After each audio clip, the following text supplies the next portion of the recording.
I was washing dishes after Sunday dinner when my grandson, Owen, called my name from the living room. His voice had that nervous crack I'd learned to recognize. He was 16, stuck between boyhood and adulthood, and his tone often betrayed what he tried to hide. I dried my hands on my sea blue scarf. It was one of the last gifts from my late husband, Tom, and stepped into the room. Owen was sitting on the edge of the sofa, hunched over his phone. His cheeks were pink, like he was either embarrassed or furious, and he kept tapping the screen as if deciding whether to show me something or keep it to himself. I noticed the chipped mug on the coffee table, the one he'd painted for me in the 3rd grade. It normally made me smile. Today, it just sat there, silently watching the moment unfold. "Grandma," he said, looking up at me. "There's something you need to see." I tried to soften the moment with a smile, but my stomach tightened. Lately, our home had been full of tension. Well, my home, though my daughter-in-law, Candace, had started calling it our shared space. My son, Mark, mostly avoided conflict, hiding behind long work hours, while Candace managed everything from groceries to holidays with a bright, brittle cheeriness that often masked sharper edges. Owen glanced toward the hallway, checking if anyone else was within earshot. When he saw we were alone, he motioned for me to sit. I joined him on the sofa, my knees creaking as they always did now, and he handed me the phone. "What is it, sweetheart?" I asked. He hesitated. "Just watch." The video started with a shaky angle of my kitchen, with the brass key still hanging from its hook near the back door, the one Tom had insisted stay right there for good luck and easy access, as he'd joked. I recognized the camera perspective immediately. Someone had placed a phone behind the fruit bowl. I could see the edge of the ceramic rim in the frame. And then I heard voices. Candace's. Sharp. Fast. Whispering like she thought the walls had ears. Another voice answered. Her sister, Talia. The two of them were standing by the counter, rifling through papers I hadn't realized they'd touched. I felt my pulse thud harder when I recognized the folder, my folder, the one holding the old property documents. Tom and I had bought this house in 1986, and though the siding had been replaced and the garden fence redone, that folder had held the soul of our home for decades. "She'll have to move out eventually," Candace said in the video. "The upstairs remodel will be the perfect excuse. Once we tell her insurance won't cover the safety risk, she won't fight it." My breath caught. Move out? Safety risk? What safety risk? I leaned closer, my fingers trembling around the phone. Talia asked, "Does Mark agree?" Candace scoffed. "Mark doesn't need to. He'll go along with it once it's done. And you know his mother, she hates causing trouble. We just make it sound like a legal requirement, and she'll pack herself." I froze.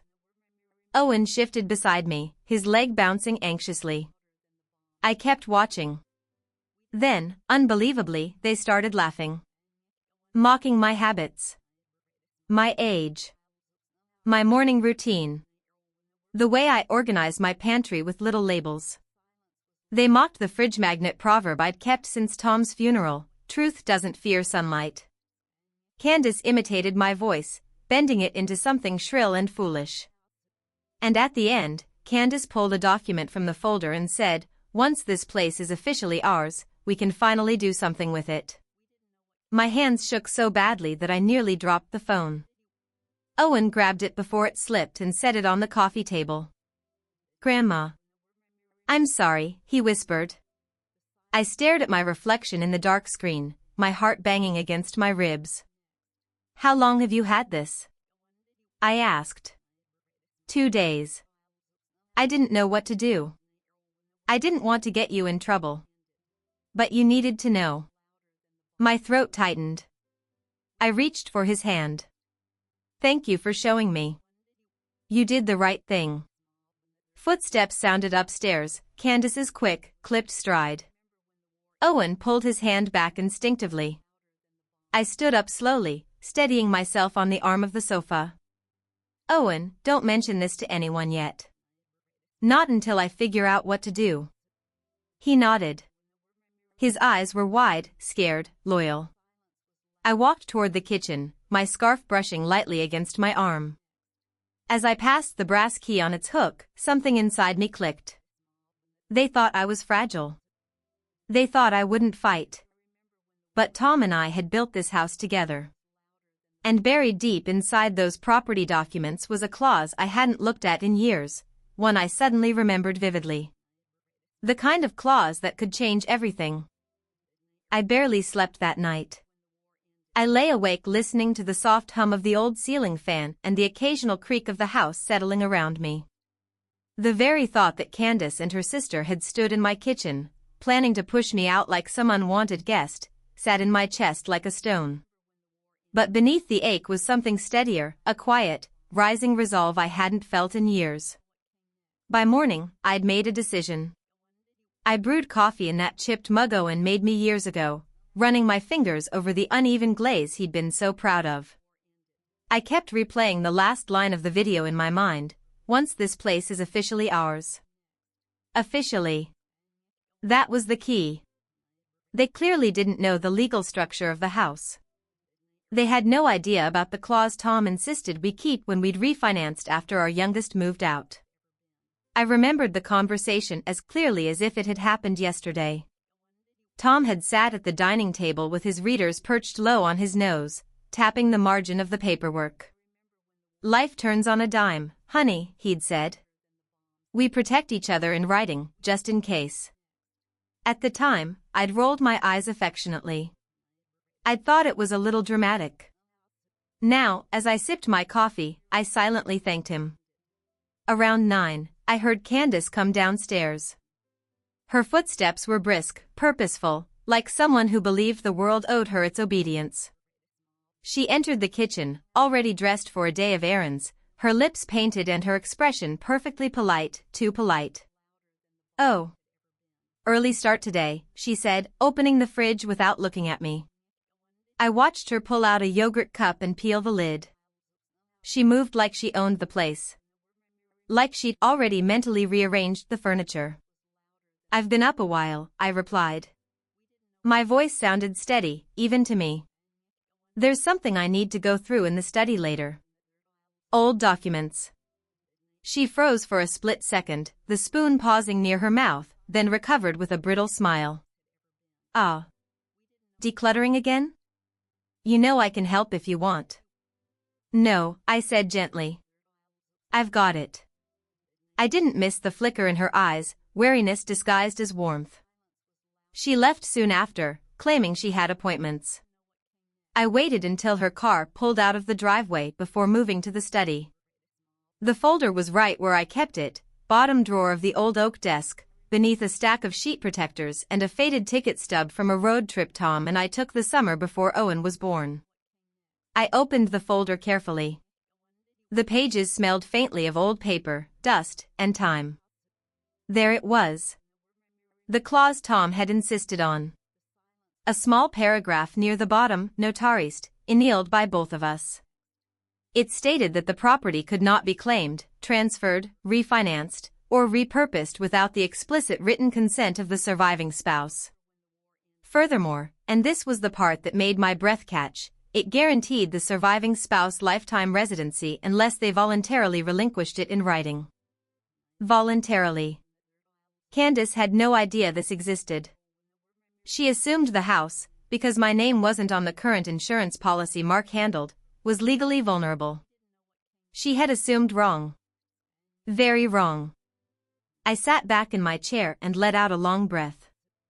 Relief mingled with something fiercer, determination. This would not be another situation where I swallowed discomfort just to keep the peace. Not when Tom had protected me so thoroughly. Not when someone was plotting behind my back. There was a light knock on the doorframe. Owen peeked in. "Is she gone?" he asked in a hushed voice.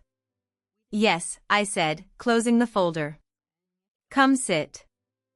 He sat on the edge of the guest chair, hands clasped. He looked so much like Tom around the eyes that for a moment, I felt something twist gently inside my chest. "I didn't sleep much," he admitted. I kept thinking about that video. I know, I said softly. Thank you again for showing me. You did the brave thing, even though it put you in a tough spot. He swallowed. I don't want anything bad to happen. I don't want them to push you out. A warmth bloomed inside me at his sincerity. They won't, I assured him. Because they can't. Legally, they can't. His eyebrows shot up. For real? For real. I tapped the folder. Your grandpa and I made sure of that years ago. His relief was immediate and visible, his shoulders dropping. So, what happens now? I hesitated. Now, I gather exactly what I need. Quietly. And then, when the moment is right, I'll confront them with the truth. I touched his hand lightly. But you must stay out of the line of fire. This is not on your shoulders. He nodded. Okay.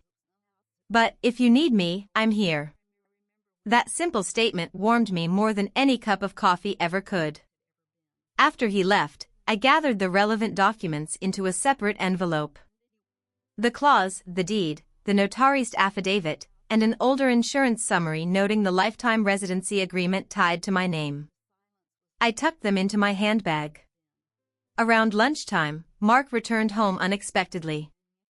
His tie was loosened, his expression drawn, he looked exhausted, but that wasn't unusual these days.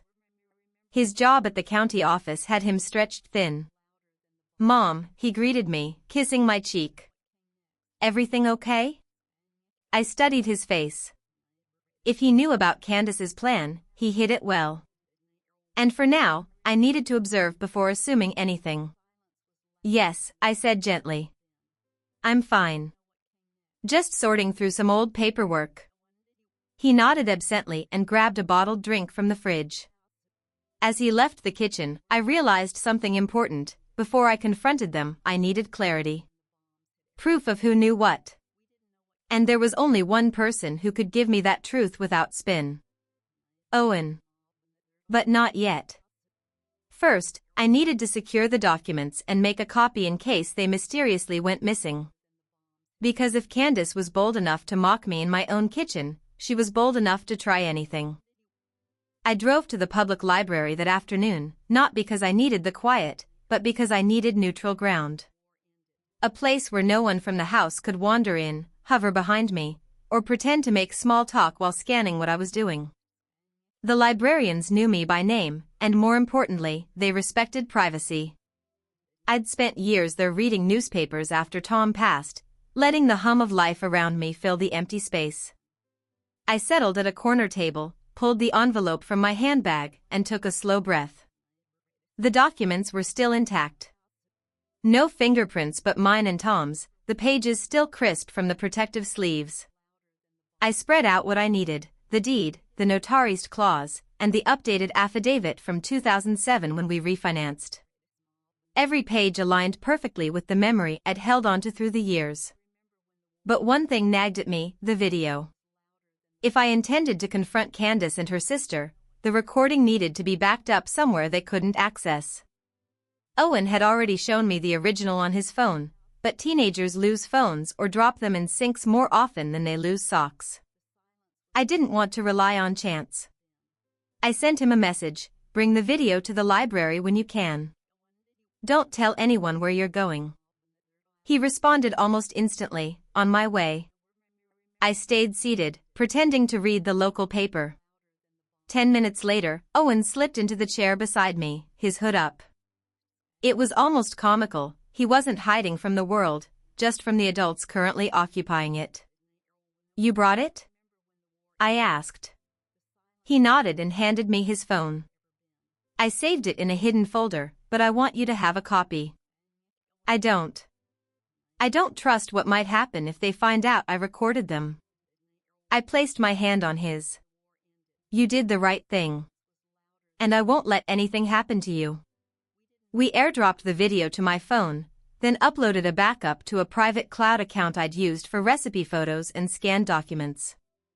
I created a folder labeled House Records, placed the video inside, and locked it behind a password only I knew.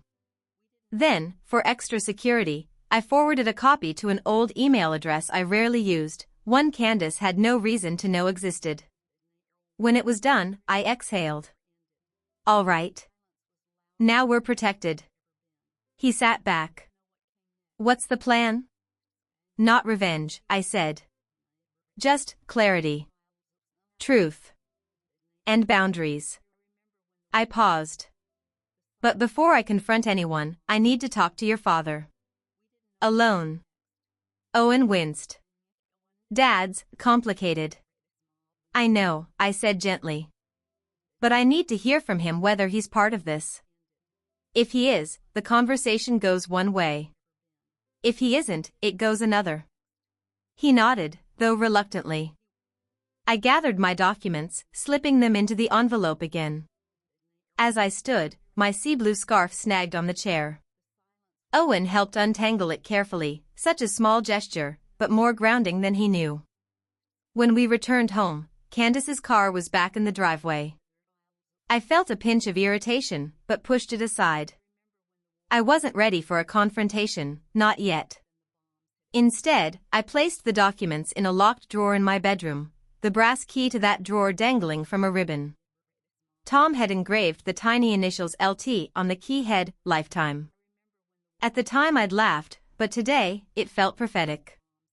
Later in the evening, as Candace fussed with dinner prep, I found Mark upstairs adjusting a bench shelf in the linen closet. He looked tired, yes, but not scheming. That alone gave me a small, cautious hope. Mark, I said softly, can we talk privately? He looked up, surprised. Sure, Mom. Everything okay? Let's go to my room. He followed me in, closing the door behind him. He sat on the edge of the bed like a boy waiting to be scolded. Mark, I began, I'm going to ask you something, and I need an honest answer. No protecting feelings, no guessing what you think I want to hear. He nodded. Do you know anything about Candace wanting me out of this house? He blinked. Confusion flickered through his features. What? Out of the house? No. Why would she, Mom, where is this coming from? I studied him. His confusion appeared genuine. But people could look sincere while lying. I'd lived long enough to see it in many forms. Then I saw a detail, his hands. Mark had always fidgeted when he lied. Rubbed his palms, tapped his thumbs. But now? His hands rested calmly on his knees. I reached into my drawer and pulled out the envelope. There are things you need to see. But I won't show them unless I'm sure you're not part of this. He frowned. Part of what? I sat beside him, lowering my voice. Mark. I saw a video. A video Owen found. A video of Candace and her sister talking in my kitchen when they thought no one was listening. His expression shifted from confusion to something sharper, concern, maybe even dread. Mom, what did the video show? I'm not going to repeat the whole thing. But they were discussing ways to convince me to leave. To make it sound like an insurance or safety requirement. They said you'd go along with it. Mark's jaw slackened. Color drained from his face. Mom. I swear to you, I had no idea. His voice cracked. I would never, never, force you out of your own home. For the first time in days, my chest loosened. Thank you for telling me. He leaned forward, elbows on his knees, burying his face in his hands. Candace, what is she thinking? Why would she, Mom? I don't know what to say. I placed my hand on his back. You don't have to say anything yet. But you'll need to see the video. And then, we need to discuss what happens next. He nodded slowly, still processing. A thud downstairs made both of us look up. Candace's voice floated upward. Mark? Dinner's almost ready. He stood, eyes unsettled, posture stiff. We'll talk tonight. After everyone's asleep. Yes, I agreed. Tonight. As he left my room, closing the door softly behind him, I sat alone for a long moment. The house felt different now, like a stage before the curtain rises, tension humming invisibly in the air. Something else tugged at my attention. In the corner of my desk drawer lay the old ledger Tom used for household expenses. On the last page were the margin doodles he used to draw during meetings, curlicues and little boats, sometimes mountains. I touched the page lightly, grounding myself. I had truth. I had proof. I had the law on my side. But the people I lived with? They were a storm gathering strength downstairs. And tonight, the winds would shift. Dinner that night tasted like cardboard. Candace had made her usual lemon chicken, but every bite sat in my mouth like it had been chewed by someone else first. Mark barely touched his plate. Owen kept glancing between us, and Candace chattered brightly about a neighbor's remodel as if nothing were wrong. I listened, nodding occasionally, letting her words wash past me like static. When the dishes were cleared and everyone retreated to their corners of the house, I waited. The plan was simple: let the house settle, let Candace believe all was normal, then meet with Mark once she fell asleep. But the tension wound itself around the rooms like a tight rope. Even the quiet felt unnatural. Around 10, I heard the soft pad of Owen's feet outside my door. He tapped once. "Grandma? Dad says he's ready." I opened the door. Owen stood in his pajamas, trying to project nonchalance but failing miserably. "Go on to bed, sweetheart," I whispered. "We'll handle this." He nodded, though he lingered, chewing his lip. If she gets upset, don't let her twist it. She does that sometimes." "I know," I said gently. "But thank you." He disappeared down the hallway, and I walked downstairs to the study. Mark was already there, seated on the edge of the sofa with both hands clasped tightly.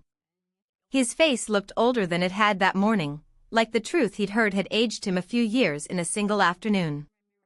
"Are you ready?" I asked. He nodded. "Show me." I pulled out my phone, opened the hidden folder, and pressed play. He leaned forward, elbows on his knees, and stayed perfectly still as the video unfolded. His expression grew taut, first with disbelief, then anger, then something deeper, a kind of crushed disappointment. When the recording captured Candace mocking my voice, his jaw tightened so hard I thought I heard a click. By the end, he sat back heavily, eyes hollowed. "I didn't know," he whispered. "I swear to you, Mom. I had no idea she thought this way. Or felt this way about you." I believed him. Entirely. But the wound the video carved into him, that was his to face now. "She's been stressed," he tried weakly. "Maybe she..." "Mark." I kept my tone calm but firm. Stress doesn't plan to manipulate people. Stress doesn't rehearse legal-sounding lies. Stress doesn't rifle through someone else's documents. He closed his eyes. "You're right. And she isn't working alone. Her sister's involved." He rubbed a hand down his face. "God. Mom. I need to talk to her." "You will. But not yet. There's something else you need to see." I retrieved the envelope from my handbag and handed it to him. He opened it, brow furrowing as he scanned the deed, the refinancing paperwork, and finally, the clause. He read it twice. Then a third time, his lips parting slightly. "This means..." "Yes," I said. "It means I have lifetime residency. It means I cannot be forced out. It means the property cannot be transferred or altered without my explicit consent." He let out a breath, shaky and stunned. "Mom, she had no idea about this." "No," I agreed. "She didn't. And she thought I'd go quietly." He paced the room, running his hands through his hair, back and forth, a man uprooted from certainty. "I can't believe she..." "God, Mom, how did I miss all this?" "You're busy.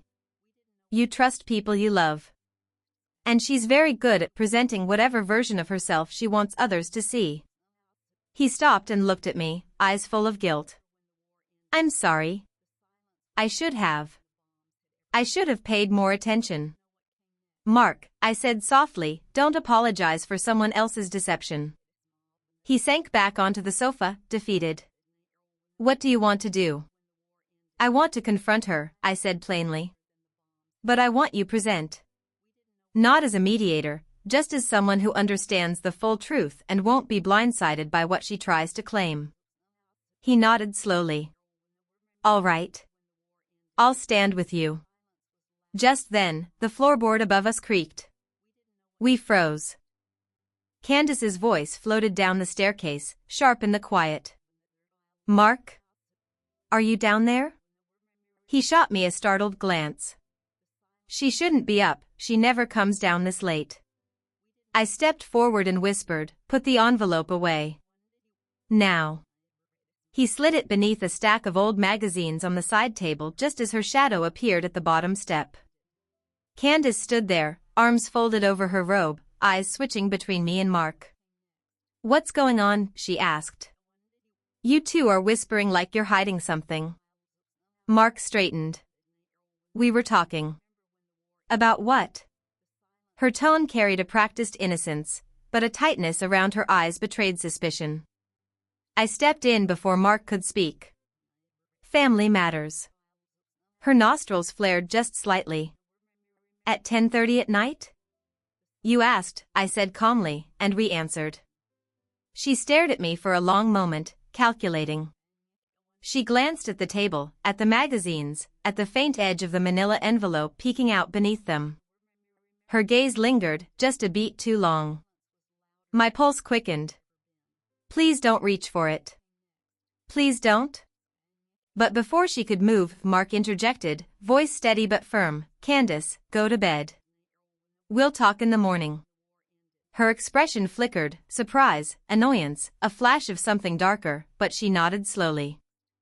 Fine. But this house feels very tense tonight. I'd appreciate being told what's going on. You will be, he said. She lingered one more second, then turned and climbed the stairs. Once she disappeared, Mark exhaled. She knows something's off. Let her, I said quietly. Because in the morning, when we talk, there won't be any room left for pretending. He nodded, jaw set. Upstairs, a door shut loudly. The house settled into silence again, but it wasn't peaceful anymore. It was the silence before a confrontation years in the making. A silence with edges. And in that silence, I realized something. Candace wouldn't stand down easily. But neither would I. I barely slept, again. The air in the house felt heavier than usual, as if the walls themselves were bracing for what was coming. When dawn finally broke, faint light crept through my curtains, brushing over the brass key on my dresser. I touched it instinctively, a steadying gesture. Tom used to say that key reminded him of doors worth guarding. Today, it felt like armor. Downstairs, I found Owen curled on the sofa with a blanket, half awake. Morning, he mumbled. You should be in bed, I said gently. I heard noises. Thought maybe you'd need me. Sweet boy. Not yet. But today will be difficult, and I may need your honesty later, depending on how people behave. He nodded. I can do that. At 8, Mark came downstairs looking like he'd aged 10 years in one night. His tie hung limp around his neck, and he carried a seriousness I hadn't seen since the day his father died. He gave me a small nod. She's awake. I inhaled slowly. Let's do this.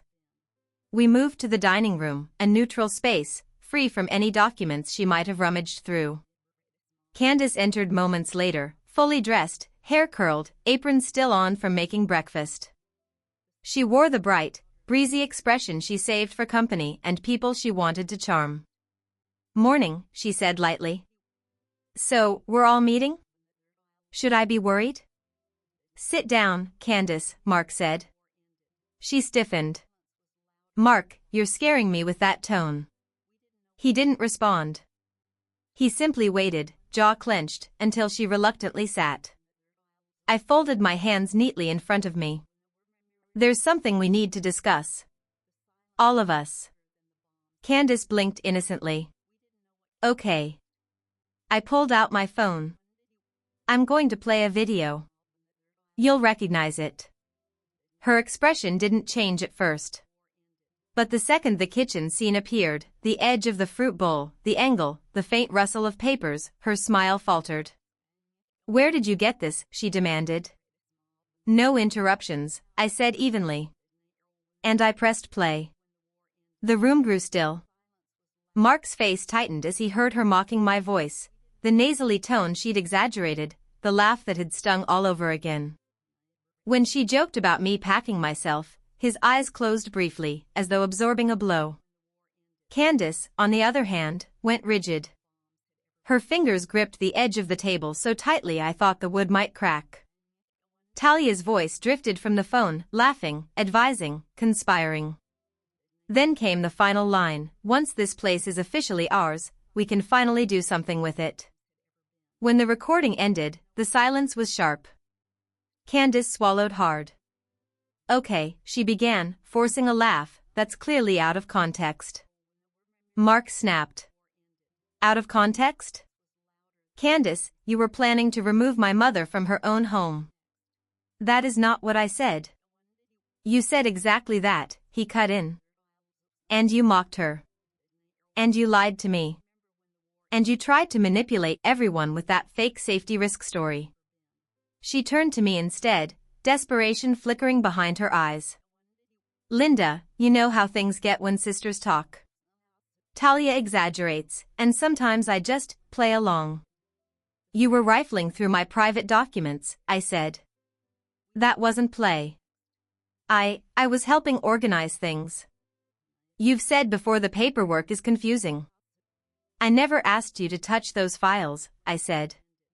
And the laughter? The impressions? That wasn't organization. That was cruelty. Her mouth opened, closed. The cracks in her composure were widening. Mark stood suddenly, pacing. I can't believe this. I trusted you, Candace. I defended you so many times when Mom tried to keep her distance. Distance, she repeated sharply. Oh, Mark, don't be naive. She's been judging me since the day we moved in. I raised an eyebrow. You moved in at my invitation. The one you now call a burden. Candace's eyes darted wildly between us. I never said burden. You implied it, Mark said. Repeatedly. She stood too, clutching the back of the chair. Okay. Fine. Yes, I said some things I shouldn't have.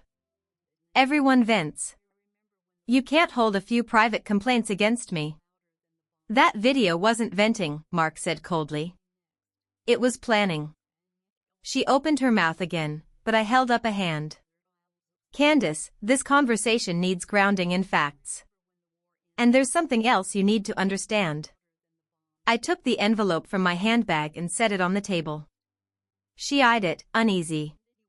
These are the legal documents for the house, I said. The ones you were looking through. I wasn't. You were, Mark said bluntly. I continued.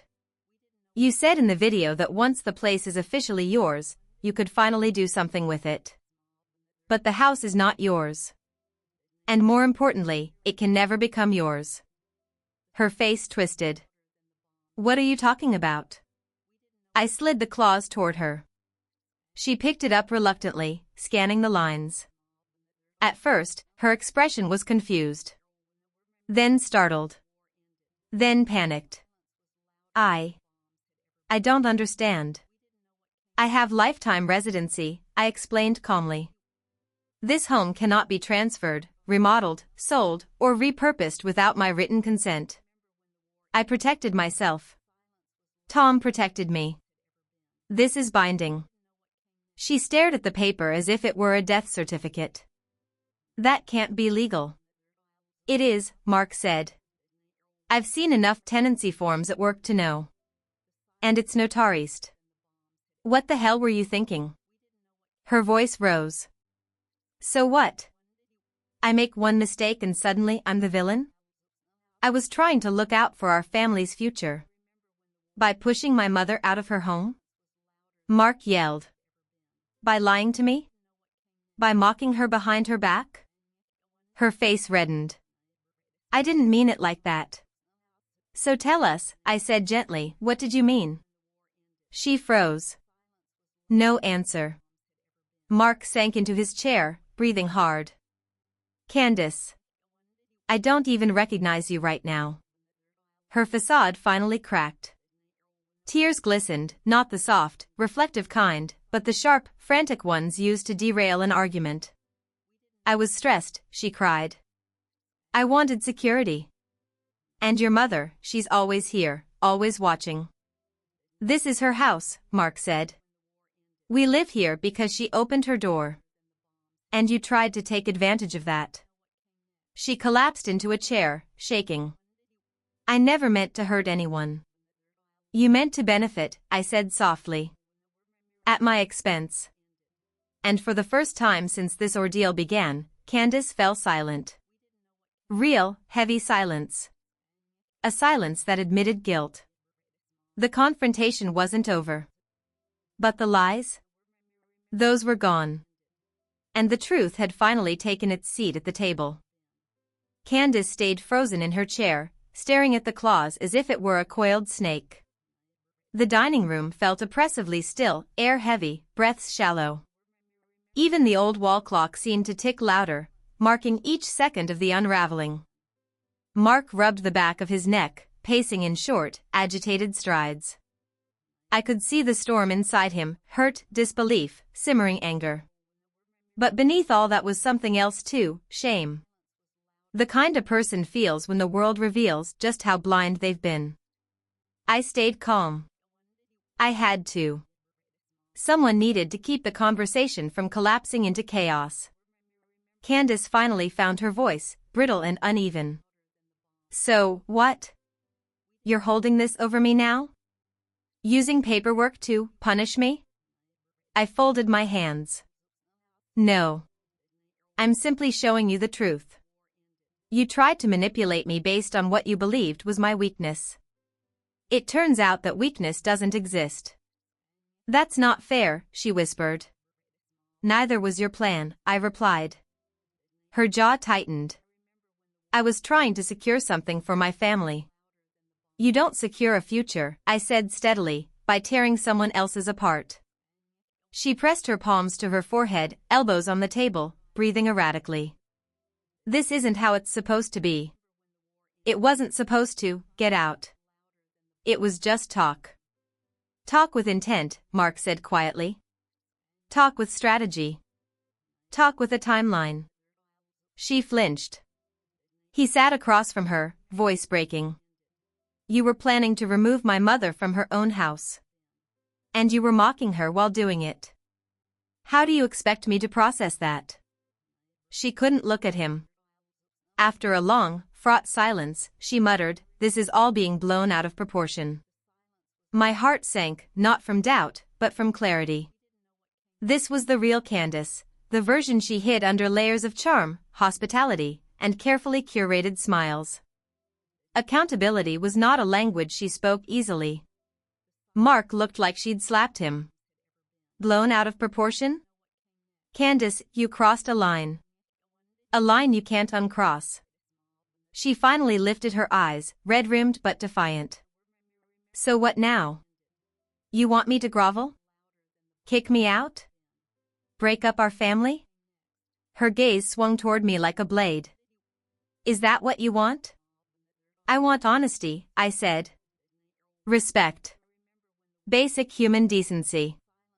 That's rich, she snapped suddenly. You've never liked me. Never accepted me.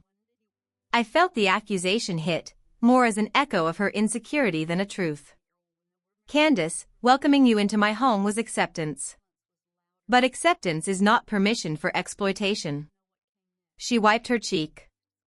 You don't get it. I grew up with nothing.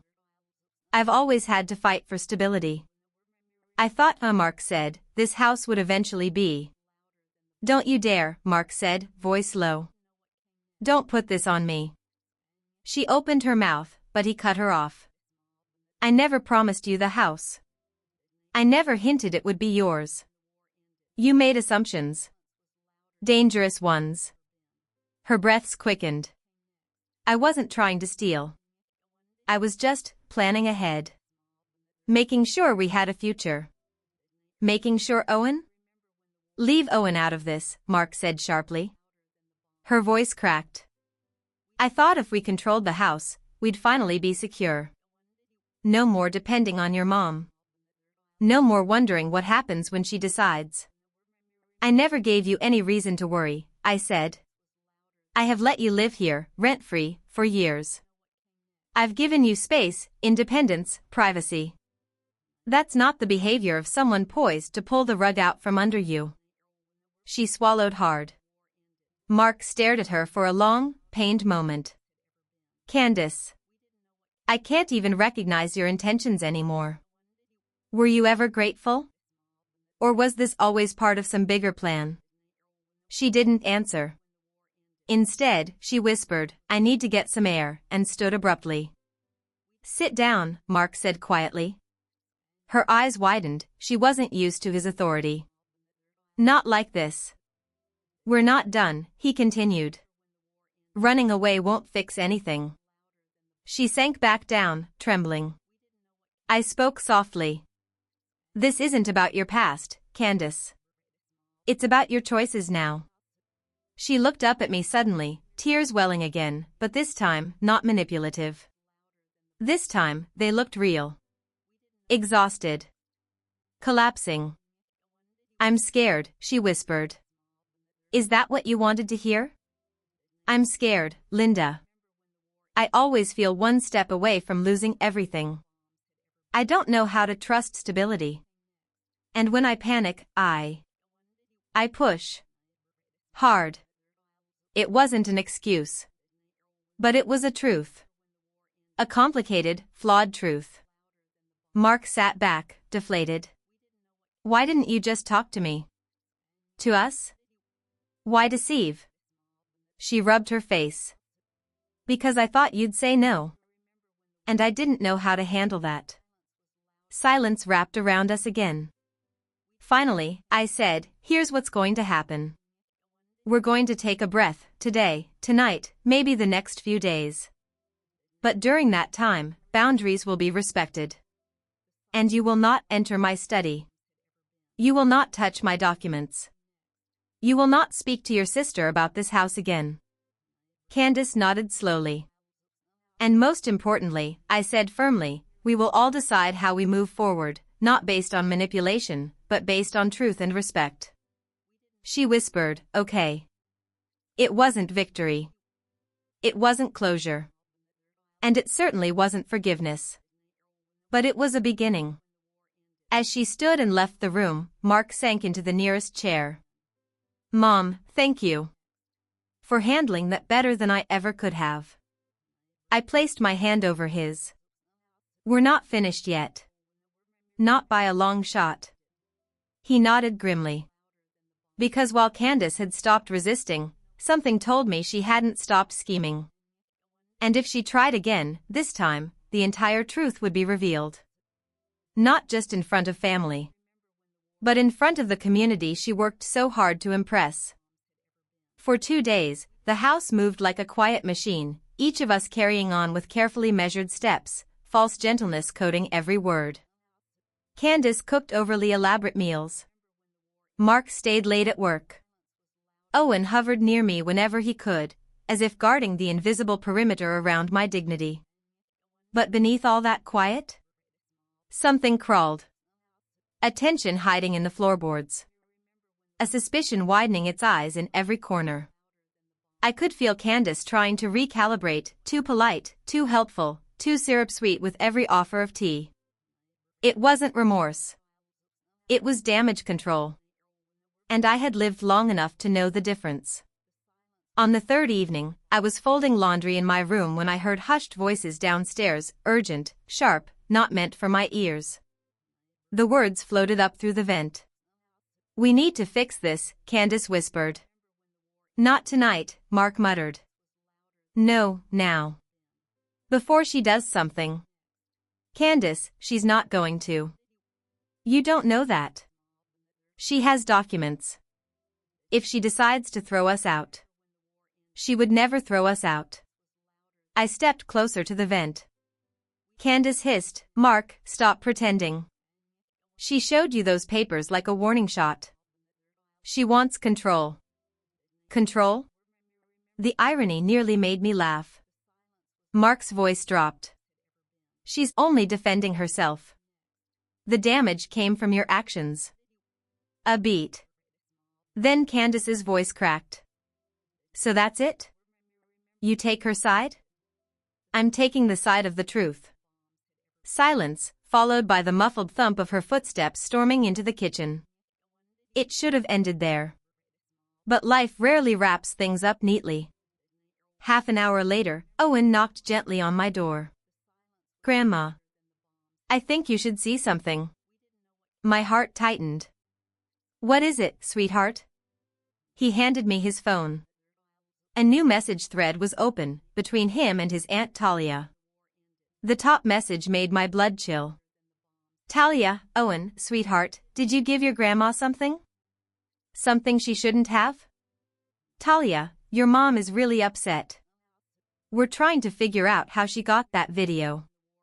Talia, it would be better for everyone if we straighten this out quietly. Talia, if you tell me what happened, we can fix this before things get worse." She had sent it 20 minutes earlier.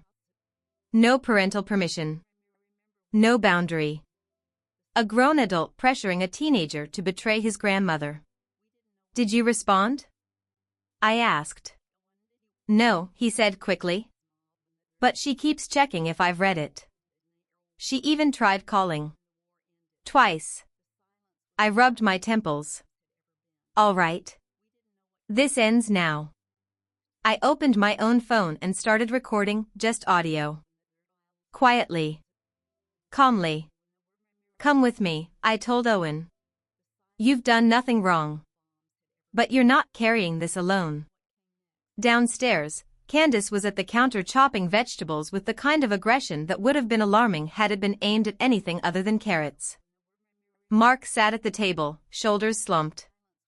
I walked straight to the counter, Owen at my side. "Candace," I said evenly. "Call your sister. Now."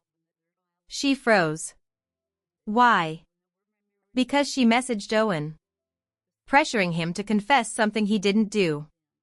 That conversation ends with all of us present." Her eyes widened with real fear. "She what?" Mark sat up straight. "What do you mean, pressured him?" I showed him the messages. His face darkened. "That's not okay," he muttered. Candace grabbed the phone from my hand to read the thread more closely, eyes widening, face paling. "Oh my God, she shouldn't have messaged him. I didn't know she." "Call her," I repeated. Candace swallowed hard, then pressed the speakerphone icon and dialed. Talia answered on the second ring, her voice falsely bright. "Hey. Everything okay?" Candace's voice trembled. "Talia, you messaged Owen?" A pause. "Well. I just thought I could help clear things up. He's a kid, he shouldn't be involved." Mark leaned toward the phone. "Involved in what exactly, Talia?" Silence. I spoke next. "We're all here. So speak plainly." Talia hesitated. "Look, maybe things got blown out of proportion." I cut in, firm and clean. "No. Things got recorded. And documented. And now you're trying to intimidate a minor because your scheme fell apart." "Scheme," she snapped. "Linda, come on, this is ridiculous. You encouraged Candace to manipulate the legal documents of my property," I said. "And now you've tried to manipulate my grandson. I didn't. You did, Owen said quietly. I'm right here. The line stayed silent. Finally, Talia exhaled sharply. Fine. Believe whatever you want. But don't drag me into your family drama. You dragged yourself, Mark said coldly. And contacting my son again will not end well for you. I didn't, Talia began, but I ended the call before she could finish. Candace stared at me, voice trembling. I didn't ask her to do that. I swear. I believe you, I said. But you're responsible for who you empower. Mark nodded slowly. Mom's right. Candace's face crumpled, not dramatic, not staged. Real. Raw. A woman seeing the edges of her actions clearly for the first time. I'm losing everything, aren't I? She whispered. No, I said. You will lose everything only if you continue down the path you were on. Mark reached for her hand reluctantly, hesitantly, but he reached. We can fix this, he said. But only if we rebuild from honesty. Not schemes. Candace looked at Owen, then at me. I'm sorry, she whispered. Really sorry. I nodded once. Not forgiveness. Not yet. But acknowledgement. The storm had passed, but the aftermath still needed sorting. The truth was out, but justice was still incomplete. Tomorrow held the real test. Because the clause wasn't the only thing I'd found in that old folder. There was something else, something I hadn't told anyone yet. Something that would bring this entire ordeal to its karmic conclusion. Morning came with the kind of stillness a house feels after everyone has cried in it. A strange, exhausted quiet. The sunlight through the kitchen curtains looked softer than usual, almost hesitant, as if it wasn't sure it was welcome yet. I sat at the dining table with my chipped mug, hands wrapped around it for warmth. My scarf lay across my lap. I felt steadier now, clearer. Because last night, after everyone had gone to bed, I'd opened the envelope again. I hadn't lied. There was something else in that folder. A notarized affidavit Tom had added during the refinancing, one I had forgotten about entirely until I saw his familiar slope of handwriting. It stated that while I held lifetime residency, the property was not simply mine and Mark's. It was promised, formally, legally, in joint future interest to Owen. Not Candace. Not Talia. Not any extension of their ambitions. Just my grandson. It had been Tom's idea. Skip a generation, he'd said.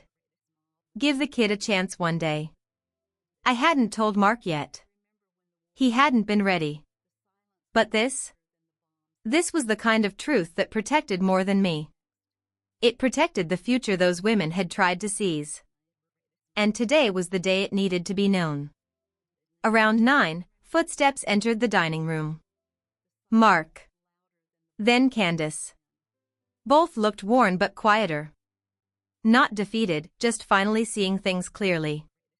Owen perched on the edge of the sofa, watching us like a hawk. I placed the old ledger on the table, Tom's doodles still curling through the margins, then slid the envelope beside it. There's one last thing we need to discuss, I said. Candace paled. Mark looked uneasy. I told you yesterday that the house cannot be claimed without my consent, I continued. That remains true. But the future of the house, that's also documented. I pulled out the affidavit and set it between us. Mark frowned. Mom, what? This, I said gently, is the succession clause your father added. He didn't want the house to be a bargaining chip. He wanted it to be a legacy. And he made that very clear. Candace leaned forward, breath held tight. But the moment she read the name Owen Montgomery Callahan, her face changed completely. Shock. Recognition. Then quiet resignation. Mark blinked rapidly. Owen. Dad wanted? Yes, I said. This house will pass to him one day. Not you. Not me. Not anyone who marries in. It was meant to be his safe place. Owen stared at the paper like it glowed. Then he looked at me, wide-eyed. Grandma, why didn't you tell me? Because, I said softly, you were a child then. And until now, it didn't matter. But recent events require clarity. This home will eventually be yours. That was the intention from the beginning. Candace covered her mouth. A tear slipped down her cheek, not manipulative this time. Real, stunned grief. I didn't know, she whispered. No, I said. But you assumed. And your assumptions drove you to actions that could have destroyed this family. She nodded, accepting without excuses this time. Mark looked at me, voice thick. Mom. I'm so sorry Mark, I interrupted softly. This isn't about punishment. It's about boundaries. About truth. And about ensuring no one tries to shift the ground under this family again. Owen spoke next, quietly but firmly. I don't want anyone fighting over this house. I don't want people getting hurt because of me. I put my hand over his. Nobody gets hurt. Not anymore. Because now everything is transparent. Candace wiped her eyes, swallowing hard. Linda. I can't undo what I did.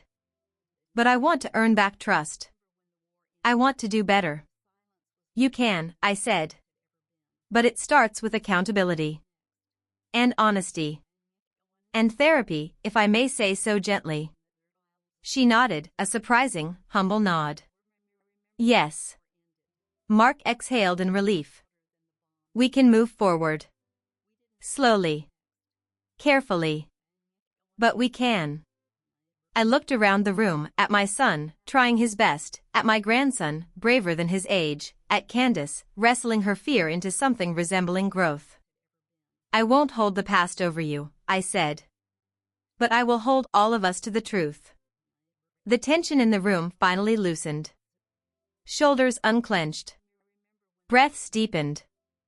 A new quiet settled in, this time, not brittle, not dangerous. Just honest. Later that afternoon, we stood together in the backyard while Owen helped me hang fresh laundry on the line.